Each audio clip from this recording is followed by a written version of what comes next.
Tonight, the news media is freaking out about Donald Trump's cabinet picks. Should we be alarmed as Christians?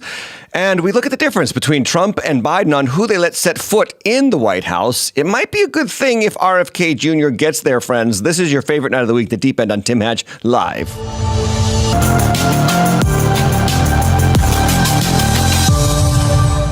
Welcome into The Deep End here on Tim Hatch Live, where we talk about the news of the day through a Christian worldview. And I, as a pastor, am privileged to bring this content to you.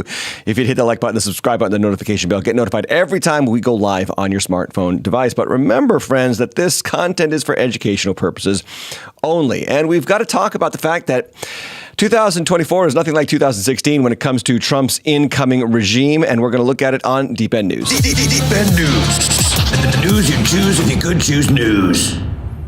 Let's talk about Donald Trump's appointees. This is not 2016. The Republicans are now firmly in the hands of his MAGA movement. And Trump is getting quick to work on his cabinet nominations and appointees, and heads are exploding across the establishment media as he does so. So far, he's made appointees like Bronze Star recipient Pete Hegseth from Fox News for Secretary of Defense, Matt Gaetz, the most alarming pick probably of all for Attorney General, Lee Zeldin for the EPA. Lee Zeldin almost won the governorship of New York. Looks like he could be qualified. Tulsi Gabbard for National Intelligence. Marco Rubio for Secretary of State from the great state of Florida. Among many others, no incoming president has nominated faster. It is clear that Trump is bringing in his most ardent supporters this time around, learning his lesson from 2016, where many Republicans in the establishment of our government actually opposed or even hindered Trump's move to take control of the White House the way he saw fit. And let's remember, he was green to the movement. He was green to the position very hard your first time around. He's getting a second chance. Very few people get a second chance at a job, and he is doing so right now and taking advantage of it. But the news media is not handling it well. Over on 60 Minutes, heads are exploding as it looks like a mortuary, and they announce the appointees for the incoming Trump term. Watch. This past week, Republicans won the House majority, and President-elect Trump made nominations to his cabinet. Some nominees appear to have no compelling qualifications other than loyalty to Trump. The nominees are Senator Marco Rubio for Secretary of State, Pete Hegseth to lead the 3 million people of the Department of Defense. He's a combat veteran, most recently a morning show host on Fox News with no government experience. So, yeah, it's full funeral dirge in the news media right now. And most importantly, they are making a big deal out of who Trump just picked for Attorney General. As of right now, we know this. The Attorney General coming in, potentially Matt Gaetz, a congressman from Florida. He has resigned his position from a panhandle district from the state of Florida. He is under an ethics investigation from the House, I think, Judiciary Committee.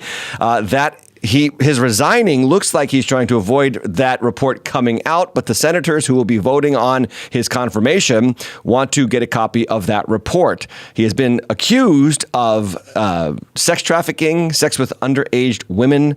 Some of his Republican colleagues even say that he has used extensive ED medicine and vodka chasers to sleep with women. I mean, I don't know. It's all hearsay. Politics can be dirty. But there's a lot of paranoia on the left about Trump picking a guy who he really likes and who really likes him. And I just want to give you some frame of reference from the past. When a president picks his attorney general, he's picking the top cop in the federal government. That means he's picking somebody that's going to carry his agenda forward. Now, in the past, our U.S. presidents, notable and successful presidents, have appointed attorney generals with whom they had had close relationships and ardent support before. This is nothing new. In fact, I have a list. George Washington picked Edmund Rudolph, a personal friend and advisor. Thomas Jefferson picked Levi Lincoln, a close political ally. Andrew Jackson, Robert B. Taney, a loyal supporter. Abraham Lincoln picked Edward Bates, a close political associate. Franklin Delano Roosevelt picked Homer Cummings, a longtime political advocate. JFK picked Oh, his brother, RFK. Richard Nixon picked John Mitchell, another close personal friend.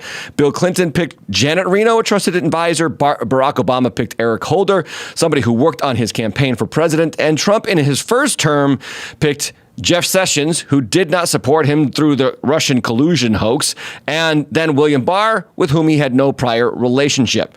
One of these things is not like the other. You see the commonality for even notable presidents from our past?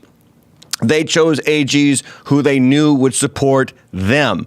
So the paranoia on the political left is really surprising to see, as this has been a historical precedent set by many presidents before Donald Trump. You want somebody on your side who's going to be in charge of the police force, technically, in the federal government. And there might be another reason why they don't like Matt Gaetz. That's because he likes to expose the corruption on his side of the aisle as much as he exposes the corruption on the Democrat side of the aisle. He went on with Blaze News to report how many top Republican representatives are trading stocks in advance of key pieces of legislation and activity in the geopolitical realm. Watch. Congressman Gaetz offered to take us on a tour. So one of the committees where people have a lot of information is the Appropriations Committee, because they can view almost any vector of government funding. And so, this is Mr. Rutherford's office. He's on the Ethics Committee and the Appropriations Committee. 152 stock trades. Stocks go through the roof. And, actually bought Raytheon stock the day that Russia invaded Ukraine. Yeah, that's a big one. Yeah, imagine if every American could make money off of war. Yeah, setting aside the whole shame and ethics questions. How many more on our hit list here? There are a few more. I wish there were fewer on the hit list. I wish we could only stop at one or two offices, but as it turns out, energy is a sector that sees a lot of congressional stock trading. Sure. And we have members who are on the Energy Subcommittee of Appropriations, like Michael Guest, chairman of the Ethics Committee. Another Republican. And he's traded somewhere between tens and hundreds of thousands of dollars in energy stocks. He's been buying online gaming stocks and just making a killing on them. So you would think that the people that were on the Ethics Committee would be your best allies in this fight, but indeed they're some of the most prolific traders. And not only trading, but in the case of Mr. Guest, trading in an area where he has access to energy information more so than almost any other American.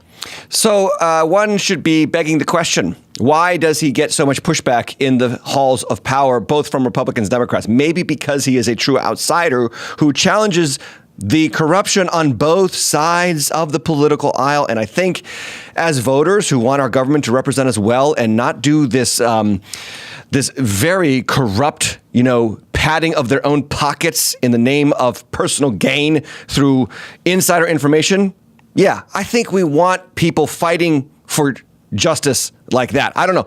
Call me old-fashioned, but that's my point of view. We could also take a look at Biden's appointees, or at least the record of the Biden White House employees through the last 4 years. I don't think we remember these things enough, but here's a quick picture of some of the people who have been involved in the last 4 years in the higher halls of governmental power. Rachel Levine, a man who thinks he's a woman in the Department of HHS. Sam Brinton, Nuclear Waste Department. Senate staffer who was allegedly caught filming himself having sex in the Judiciary Committee hearing room. And then there's Lloyd Austin, the current Secretary of State, masked up with a wind visor during the COVID pandemic. And then let us not forget someone, I don't even remember his name, but this kid who went around and did TikTok videos while working in the White House. Very serious appointment here from the Bidens. Watch. One sec. Democracy's calling. See you, Daddy. Bye. Hi, my name is Cooper, and this is a day in my life as a White House intern. We did it, Joe. Hey, everyone. Vogue. Usually I start off with a big coffee. Sorry, they're really strict in here. Hey, Jenny. I booked you a nail appointment, love. Yeah, I didn't tell you to do that. It's called Initiative. Hi, White House. This is Cooper. Oh, my word. These are the people who flooded the White House under Joe Biden. So before we say Trump is losing his mind, let us not forget frame of reference from the last administration as well. So I think that the most important nominee on the list, though, is RFK. That is Robert Kennedy Jr., the son of the former Attorney General under JFK, and he is coming into office to take on the Health and Human Services Department of our federal government. And I am so excited, and you should be excited about this as well, because in this capacity, Kennedy will oversee a vast department responsible for safeguarding your health and well-being as an American. Now, of course, you always have to take personal responsibility, but some of the key responsibilities that RFK will be taking on: health initiatives, disease prevention strategies, health promotion programs, ensuring the safety and efficacy of food, drugs, medical devices. He will administer programs such as Medicare and Medicaid, coordinate responses to the health emergencies, including pandemics and natural disasters. And he will oversee the Center for Disease Control. I am so excited about that. The FDA comes under his authority. The NIH, the CMS, that is the Centers for Medical and Medicaid Services, the SAMHSA, that would be the Substance Abuse and Mental Health Services Administration. You should be excited that he is getting this kind of power right now for our government, because all of those departments in the federal bureaucracy have been proven to have utter corruption involved in their administration of how they run the government. You have to look no further than a current member of the Biden HHS, again, Rachel Levine. Here he is during Pride Month celebrating transgender surgeries for minors. Hello, my name is Admiral Rachel Levine, and I have the honor of being the Assistant Secretary for Health at the United States Department of Health and Human Services. Happy Pride. Happy Pride Month, and actually, let's declare it a summer of pride. Happy Summer of Pride. Gender-affirming care is life-saving, medically necessary. No, it's not. Age-appropriate, and a critical tool for healthcare providers. As a pediatrician, when it comes to making sure kids are healthy and happy, I know how important care that affirmed someone's true identity can be. So this is a guy, by the way, who was glad to have had his children before he transitioned into a pretend woman, but he wants your kids as young as 15 and 16 and even 14 to transition through life-altering medical drugs. This is a upgrade, if you ask me. RFK Jr., they're going to freak out about RFK Jr., a guy who has held Fauci's feet to the fire through a best-selling book that I absolutely love, The Real Dr. Anthony Fauci. You must read it. He has exposed corruption in the highest level of the NIH for years. He has thoroughly researched these facts. He has fought for children's health. He has fought against unnecessary vaccines. We have to start asking questions. We have to start allowing the investigation to happen at the highest levels of governmental power, because our children's future is at stake. The news media is not handling this well. I'm getting serious hostage video vibes from Nicole Wallace over at Sources MSNBC. tell NBC News that the president-elect, Donald Trump, is expected to pick Robert F. Kennedy Jr. to be the Secretary of Health and Human Services. Trump had previously promised RFK a, quote, big role after RFK abandoned his independent bid for president and endorsed Donald Trump. The New York Times describes him like this, as a, quote, environmental lawyer who has no medical or public health degrees and has promoted anti-vaccine conspiracies for years, end quote. Regarding the Food and Drug Administration, the agency that is responsible for the safety of our prescriptions, vaccines, cosmetics, our food, even veterinary medicine, an agency that would be under his purview, RFK has said that, quote, entire departments have to go. Sources tell. Yes. I mean, this is what Trump supporters voted for. Agencies might have to go. Federal bureaucracies, people in Washington, D.C., do you want them overseeing every part of your life? Let us not forget, the FDA once put out this tweet denouncing the Nobel Prize-winning drug ivermectin, saying, you are not a horse, you are not a cow. Seriously, y'all, stop it. Talk about pandering with the y'all. And then just very quietly, the NIH put up later on, long after the COVID hysteria, put up on their website that ivermectin was a useful drug for antiviral therapy and administration in COVID-19. You have to see the corruption. You have to follow news agencies like myself to see it, because this kind of content gets suppressed. The talking heads in CNN and MSNBC and other news outlets, they don't tell you the whole truth. Again, one of the best books I ever read, The Real Anthony Fauci. He talks about all of the things that this guy has been responsible for, such as mishandling the HIV/AIDS epidemic in the 1980s, suppression of alternate treatments for COVID-19 in favor of promoting vaccines, and then his ties to the pharmaceutical companies. I actually read this today about how much money we're spending on Secret Service protection for Dr. Anthony Fauci. Still to this day, personal chauffeurs, something like $20,000 a month for this doctor who basically shut down the entire country for a virus that had a 99.7% survival rate for anyone under the age of 80. You know, it's kind of hilarious to watch the news media and the talking heads freak out about a change in our government.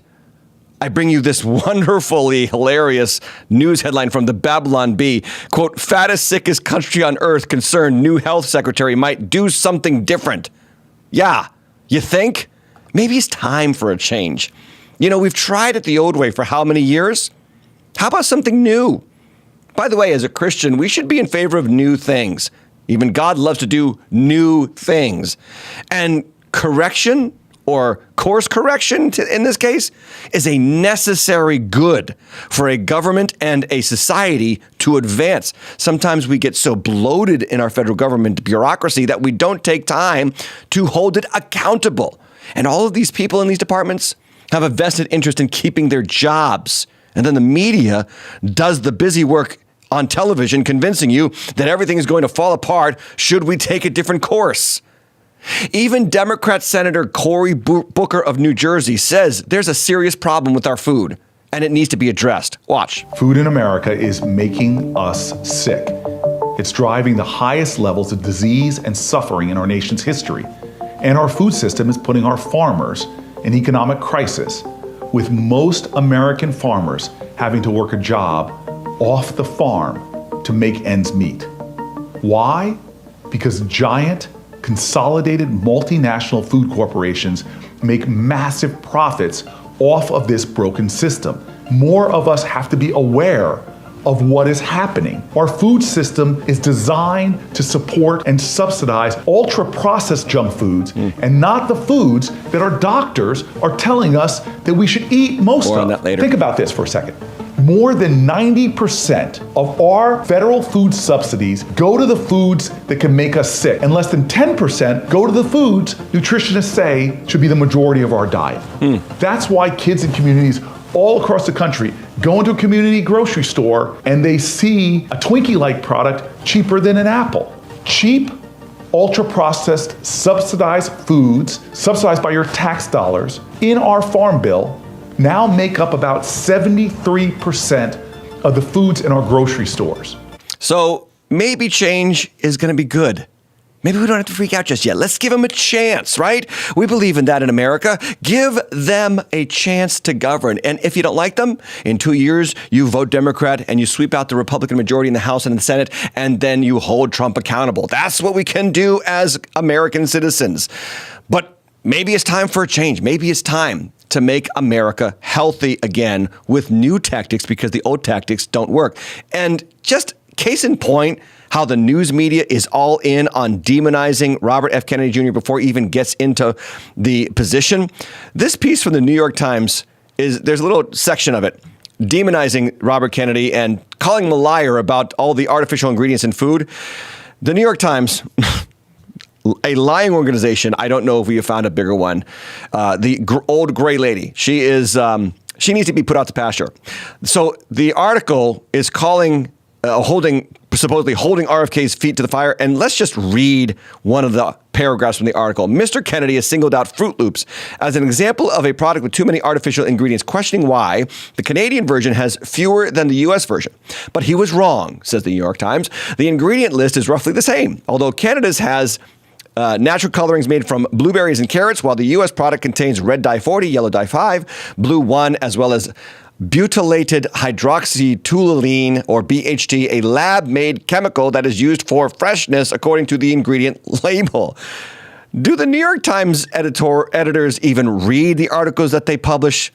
They literally just proved the fact that what RFK Jr. is setting out to do is actually the right thing. I don't know if you've ever eaten McDonald's outside of America, and I can't vouch for Europe, but I can vouch for Central America. I've been to 2 Central American countries, and I've eaten McDonald's in both. And you can taste the difference. It tastes purer. And this is in a third world or developing world country, as opposed to the modern, westernized, science-oriented country that we live in. McDonald's doesn't taste like food. A lot of things don't taste like food. And maybe it's time for a change. This is Naomi Wolf. By the way, Dr. Naomi Wolf, I cannot tell you, her books are amazing. She woke up during COVID, and she was just laughing about the fact that RFK Jr. is going to be overseeing the very institutions that tried to silence him for the last 4 years. Watch. So the FDA is now under RFK Jr.'s leadership. I'm sorry, I can't help laughing with joy when I say that sentence. Of course, the FDA was the evil non-custodian of our health and well-being and food supply and pharmaceutical supply that waved through 450,000 documents that the posse made it possible for us to analyze, and that revealed the greatest crime against humanity ever, in the Pfizer papers. So he's in charge of that. And it also means that he has the unredacted records now. He can see every crime that was committed under the FDA's oversight, and he can understand the crimes that were committed. In addition, the CDC is under his oversight now. I mean, it's incredible. And the CDC was also unbelievably corrupt. The CDC was also an arm of what restricted our liberties and what lied to us about the injection and what advocated for illegal mandates. And so, and also what mishandled government data. I mean, you got to read Naomi Wolf's book, The Bodies of Others. She was a New York liberal in the hoity-toity world of that environment, going to dinner parties and scoffing at the little man and the Republicans and the right-wingers and the conspiracy theorists until COVID lockdowns came, and her and her husband moved to upstate New York in a little cabin, and she woke up. She woke up to all the bureaucracy that is controlling our lives through ignominious means. It is really something to behold in that book. It might be a little bit dated now, but I read that during the pandemic, changed a lot of my views about what was going on during the pandemic, and I highly recommend it. We also can talk about something that maybe RFK Jr. gets a lot of flack for, and that is his view on vaccines. The New York Times reporting perhaps no issue is more closely associated with Mr. Kennedy than vaccines. For years, in his capacity as chief legal officer and founder of the nonprofit group Children's Health Defense, he has promoted widely debunked claims that childhood vaccinations lead to chronic diseases, autism, and other injuries. But there's a lot of counter arguments in that regard that they are debunked.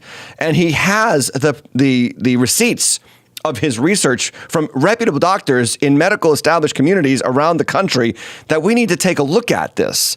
Do the vaccines we are injecting in children affect their long-term health and cause potential side effects in perpetuity for the rest of their lives? I give you this alarming graphic. CDC immunization schedule in utero to 12 months. That is from the womb up until 1 year old. 1986, 5 vaccines. 2024, how many? 1, 2, 3, 4, 5, 6. 1, 2, 3, 4, 5, 6, 7, 8, 9. I mean, what? 30? 30 vaccines. It's insane, this movement to inject children with all kinds of drugs for the first year of their life and even before they are born. By the way, up to 18 years, just take a look at this list. In 1983, 1, 2, 3, 4, 5, 6, 7, 8, 9, 10, 11 vaccines. Go to 2016 and you have, how many is that? 16 times 1, 2, 3, 4, 5. What? It was 70 vaccinations up until 18 years old right now. And we are wondering what is going on with the sudden increase in autism, the sudden increase in depression, suicidal ideation, the health problems amongst our young people suddenly died epidemic of the last 2 to 3 years with the COVID vaccine. We've talked about it on this channel. Consequently, YouTube has suppressed this content. That's why I say hit that like button, the subscribe button, and the notification bell, because you've got to be up to speed on the real facts regarding what we're doing to our bodies. Your body is a temple of the Holy Spirit. Now, people like Elizabeth Warren, senator from Massachusetts, deep in the establishment, tweeted out, RFK Jr. poses a danger to public health, scientific research, medicine, and healthcare coverage for millions. He wants to stop parents from protecting their babies from measles, and his ideas would welcome the return of polio. And the Saturday Night Live show actually made a joke about that. Well, here's a little inconvenient truth for Elizabeth Warren. According to Open Secrets, a website that discloses where money goes to from industry and organizations in order to affect the policymakers in the Senate and in the House, Elizabeth Warren received over $800,000 in contributions from pharmaceutical corporations. You think Lizzie has a vested interest in making sure that these pharmaceutical companies have a hand in who gets to tell our kids what should be injected into their bodies? I mean, we should be alarmed at this kind of cronyism at the federal level, particularly when it comes to our children. I loved what RFK Jr. said during his campaign. We have to love our kids more than we hate each other. And I can agree with him about that. I disagree with him about abortion vehemently. He is, no limits on abortion, and he's not the president. He's going to be in charge of the HHS. But we can disagree about that. And yet we could say, but let's agree about what we can make better for young children. There are serious problems amongst our kids, and I am going to go into some detail here about the many health problems that our kids are facing. Like, we should be alarmed when a report comes out that says prison inmates spend more time outside in the sun than kids. This is from FEE.org, the Foundation for Economic Education. It says, while inmates at maximum security prisons in the U.S. are guaranteed at least 2 hours of outdoor time a day, half of children worldwide spend less than an hour outside. A survey of 12,000 parents in 10 countries found that 1/3 of children ages 5 to 12 spend less than 30 minutes outside each day. The survey was sponsored by Unilever laundry detergent brands OMO and Persil, inspired a new marketing campaign, Dirt is Good, Free the Children. The article goes on to say, we are physically active when we spend time outdoors. Gee, you think? Our bodies get vitamin D, we get healthier, we get happier. And then potentially, it says kids with ADHD focus better when they spend time outdoors. So before you pump your kids with Ritalin, maybe just kick them out of the house and tell them to go play with somebody outside. But helicopter parenting and overseeing our kids at every waking moment, maybe there's an unintended consequence and side effect of being overbearing in our kids' lives. I know some parents get triggered when I talk about these things, but it's worth the conversation because it's pretty bad when inmates get more sun than kids. And there's countless questions being asked. Why are so many, in the news media, why are so many kids getting cancer? The U.S. obesity rate has tripled over the last 60 years. 70% of U.S. adults are overweight or obese. And then let's talk about those ultra-processed foods in the U.S., how the chemicals are addictive like cigarettes and drugs, and then they lead to serious issues with your emotional status, your mental status, what you put in your body affects what you get out of your body. New research from the University of California, Berkeley suggests that artificial food coloring causes hyperactivity in some kids. The dyes associated with adverse neurobehavioral outcomes in some children, said OEHHA Director Laureen Zeiss. With increasing numbers of U.S. children diagnosed with behavioral disorders, this assessment can inform efforts to protect children from exposures that may exacerbate behavioral problems. Researchers found that all of the FDA's acceptable daily intake levels for synthetic food dyes are based on 35 to 70-year-old studies that were not designed to detect the types of behavioral effects that have been observed in children. And she's talking about, of course, recent history. Can we have these conversations about what we're putting in our kids' bodies, whether it be vaccines or even food dyes? Or do we just have to freak out because he's not part of the current medical establishment, the current bureaucracy that has been overseeing our degradation over the last 60 to 70 years? By the way, there was a landmark study that linked microplastics to serious health problems. This is over at nature.com. People who had tiny plastic particles lodged in a key blood vessel were more likely to experience a heart attack, stroke, or death during a 3-year study.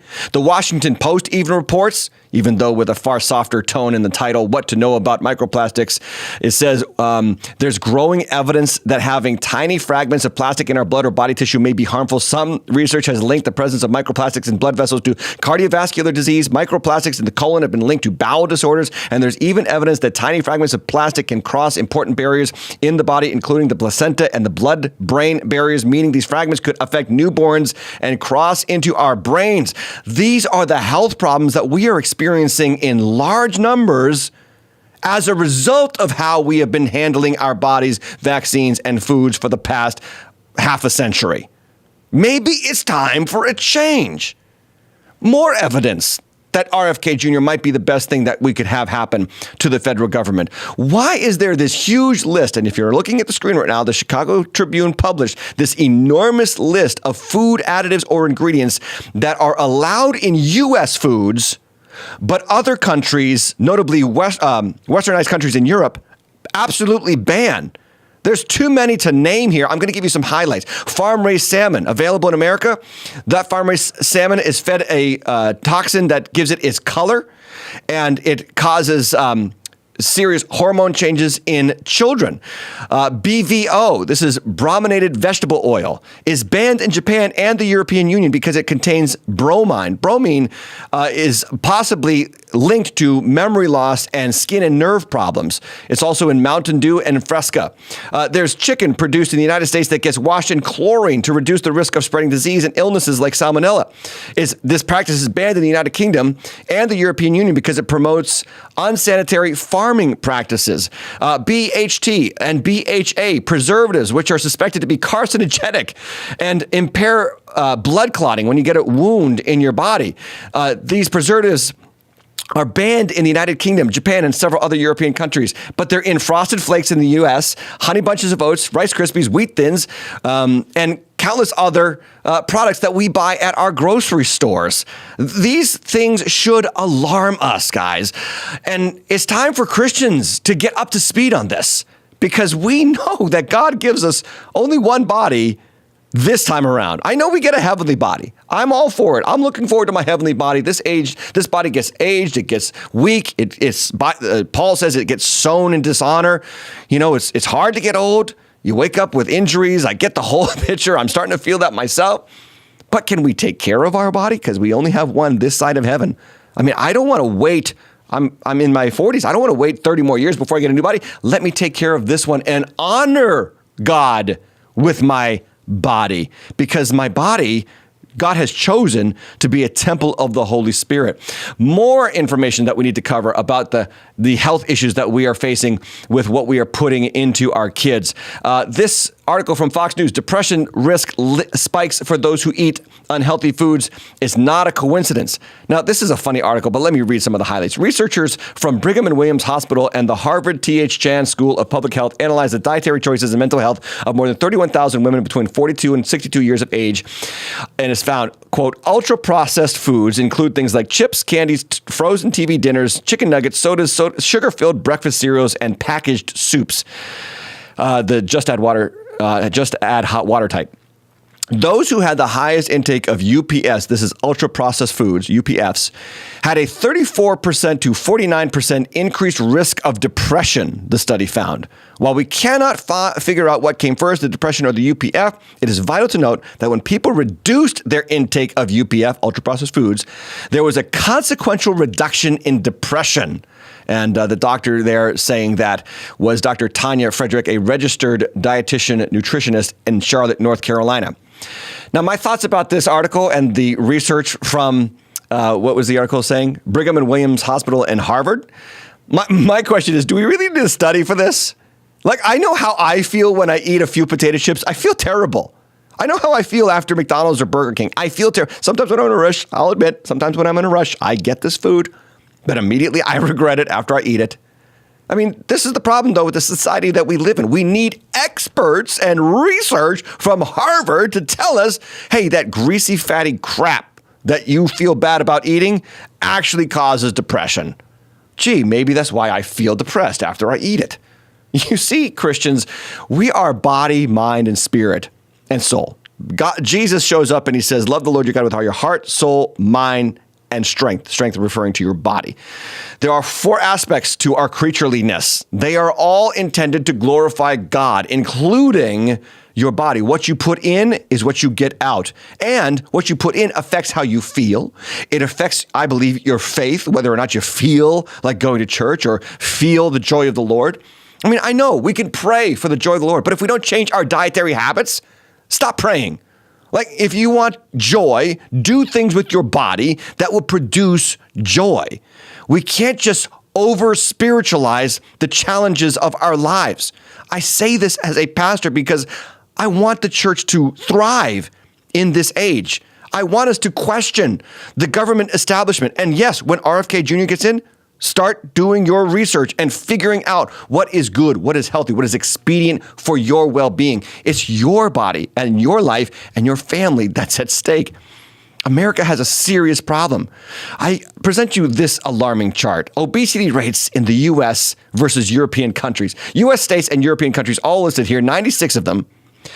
U.S. states occupy 43 of the top 50 spots for the most obese people in terms of their populations. By the way, good on Colorado being 73rd, but that is the, I guess you would call it the highest ranking for health and fitness state in our union.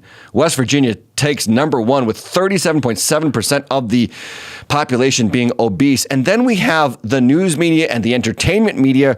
Remember this. Back during COVID nonsense when they were telling us to mask up and sit at home and avoid the sun and not go to the gym, but go to the liquor store and go to the casino and go to the weed shop, but don't you go outside. Don't let your kids go to the skate park. Don't let them go play basketball. And then we had Cosmopolitan put articles out like this is healthy, with obese women on the cover as some sort of, progressive movement to stop fat shaming people. Instead of actually telling people maybe they should lose weight, maybe they should eat right, maybe they should exercise and do things that are actually historically good for their body. By the way, over at that RFK Jr. website, they do have some research there, and I just want to present it to you about how obesity and autism, there might be common origins here. This article says obesity and autism, common ground and origins. Quote, obesity researchers have pointed out that it would be highly improbable to explain away the startling trend of more and more obese babies by saying that the very youngest are simply consuming more food or exercising less than previous generations of infants. Instead, the alarming rise of obesity in the youngest age group, under age 2, furnishes a telling clue that an altered in utero or postnatal environment may be predisposing children to become obese. That's an interesting hypothesis. In fact, researchers coined the term obesogen a dozen years ago with developmental exposures in mind. The various substances that have been put forth as obesogens, dietary, pharmaceutical, and industrial compounds, exert powerful and perhaps irreversible effects on fetal and infant development by altering how fat cells develop and store energy and interfering with the system that controls appetite and feelings of fullness, potentially leading to a lifelong battle of the bulge. Many obesogenic compounds are disturbingly pervasive. One study documented the presence of multiple organotins, tin-based compounds with many industrial uses in all house dust samples utilized. So yeah, maybe we need to ask questions about why we have such a higher rate of ADHD, such a higher rate of autism, of neurodevelopmental disorders amongst our young, and what we are putting into their bodies. Another article says that autism isn't just neurological. It's a whole system disorder driven by environmental toxins. Brian Hooker, PhD, Children's Health Defense. This is the organization that RFK Jr. is a part of. Martha Herbert and her co-authors also contend that the latest scientific evidence suggests autism spectrum disorder, ASD, is largely driven by environmental factors. These include exposure to toxins in food, the environment, medicine, or personal care products. Can we talk about these things, or are we just going to flip out because he's not part of the establishment? The article goes on, and it says, in their report, the authors reviewed new research showing that the brain and immune system communicate with each other. In previous decades, scientists didn't think ASD was linked to lower or altered immune system function because the brain was viewed as an immune privileged site, they wrote. However, over the last decade, mounting evidence has uncovered the role of the immune system in CNS, central nervous system, health and functioning and disease. Now that we know definitively that the brain is not an immune privileged organ, it is high time to approach autism from a neuroimmune standpoint. Philosophically speaking, the immune system and nervous system are essentially two sides of the same coin. In other words, let me simplify this for you. Our brain and our bodies cooperate together. Who knew? Who knew that putting certain toxins into your body, whether by food or house cleaning products or colors, dyes for food to make it look fresh, or vaccines at untold numbers in human history up until 18, who knew that these things could potentially affect your brain and how you think? I want to think clearly. When we talk as Christians about setting our mind on things above, when we talk about the renewal of the mind, I get it. I'm a preacher, man. This is the antidote to a decaying mind. Oops, let me put it up this way. This is the end. The biblical word. Absolutely. That's our foundation. We all go there. And no matter what you're struggling with, you go to the word. But what could you do as just a human being with more and better information and a more cooperative government to keep you healthy, instead of to placate the bureaucracy and fund the lobbyists in Washington to make sure that your brain can operate at peak efficiency so that you can focus on the kingdom of God, you can renew the mind, you can receive the truth, and you can be set free from this heinous system that holds you back. I mean, I'm all for it, and you should be too. We could give this guy a try. Yeah? The fattest, sickest country on earth? Maybe it's time for a change. As Christians, we remember, our body is a temple of the Holy Spirit, 1 Corinthians 6:19. We have this body from God. We are not our own. We were bought with a price. Glorify God in your body. So as the left-wing news media and even some Republicans freak out about Trump's team coming together, maybe it's time for a radical shift in a different direction, because it's not going well for us now. I know we've been gaslit about the economy being the best it's ever been by the news media. Voters didn't buy that. They voted for Donald Trump in large swaths. I know we've been gaslit that the Ukraine war is going well. Well, then why did Biden just officially allow long-range missiles to be sent to Ukraine to fight back if it's going so well? We have been gaslit at every step of the way by a complicit news media that fails to hold the establishment accountable to its failures. And I get it. In international diplomacy, I'm not an expert there. I don't know what regimes need to be changed and how we need to have diplomatic relations properly with China or with Iran and so on and so forth. But when it hits home in my body and my children's body, now I'm really concerned, and I want better information, and I'm willing to give Trump a chance, and maybe we should as a country. Hey, that's the free show.